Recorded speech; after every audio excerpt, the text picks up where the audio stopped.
That's always a difficult question because it's very difficult to address the problem of evil in any kind of comprehensive way. But what I would say to someone who's in that situation is that just as we have questions about the existence of a God who would permit suffering and pain, so how do we explain the even greater mystery, in a way, of the mystery of good? How people love, how people are compassionate, how people help and aid, particularly in moments of great tragedy or great suffering.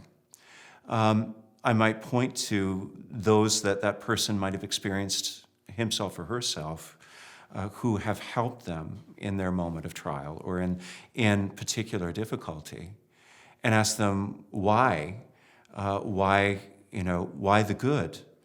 I think also it's important for people who suffer to realize that there is greater meaning that we can find in suffering. There is something greater than just the suffering itself. In the same way that someone who experiences great trial comes forth usually with some greater wisdom, so we might also say that individuals who encounter spiritual suffering, encounter terrible or horrible situations, that they too, through that suffering, are made greater in a way.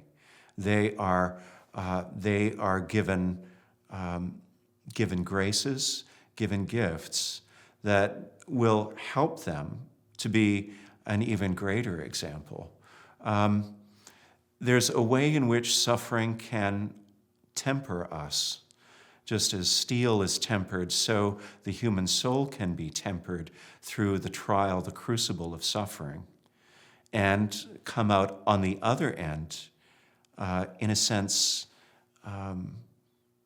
new, come forth renewed, and able to respond to the sufferings of others in one way. St. Augustine says that a good God would not permit suffering unless he could bring greater good out of it. And I think that's the thing that we want to emphasize, is that yes, certainly, there is much evil in the world, and we experience great pain in the world, but that is not all there is. And when we look at the greater context, the greater good, even the greater good that comes forth from tragedy, we see, I think, something which affirms the presence of a good God.